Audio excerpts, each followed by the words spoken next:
welcome back to the Wrestling Newsroom. I'm your host, Alton Tresson, and today we're going to be looking at all the wrestling news from Sunday. First of all, I'd like to thank Isabella for helping me set up the camera. Please go check out her channel. The link is on my awesome channels links. Now let's get straight to it. Nia Jax praises Bayleys' work. During a recent edition of Chris Jericho's podcast, Nia Jax spoke about Bayley and has positive things to say. Bayley was one of the people that helped me grow as a performer in NXT, just because at the time she was on top. Well, she still is, but in NXT, you know, I didn't get to work with Sasha, Charlotte and Becky. Becky was one live event, but they kind of went up soon after. Bayley was one who actually helped me find out who I am in the ring, because she was so good. She's such a general.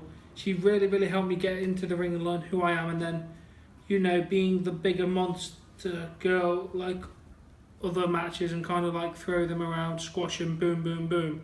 The one person was able to go for like 20-minute matches all over with Bayley and learn about myself through her. She's amazing. Well, that's quite positive, Nia.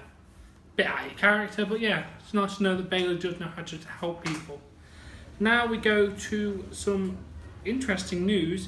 There's talks at WWE possibly developing a faction in NXT that will be considered consistent of former Ring of Honor talents. The new group will possibly include NXT newcomer Kyle O'Reilly and Bobby Fish. I would like to see that. That would be so damn good. And Mick Foley is the latest wrestling legend to give praise to New Japan Pro Wrestling star Kenny Omega. He said on Twitter, "I think it's fair to say that Kenny Omega has got some serious skills." Mick Foley, that is one decent approval. Now, have a nice day. Sorry, I won't do that again, I promise. And we've got some decent main event announced for Monday Night Raw.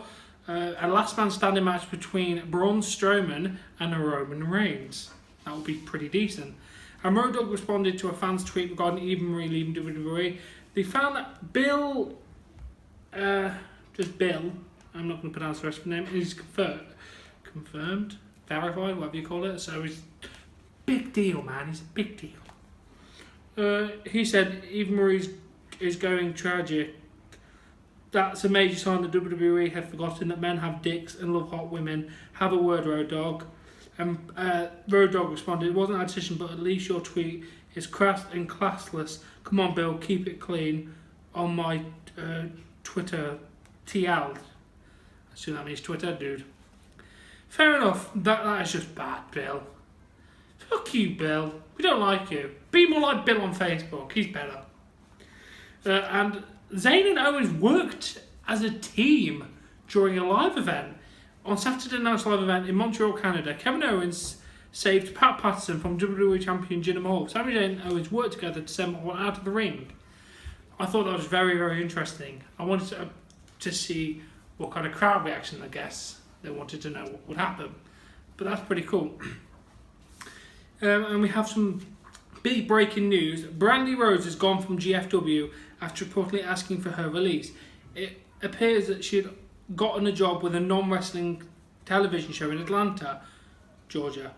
And GFW was not willing to cooperate with her situation. She expected to make Ring of Honor and indie appearances moving forward.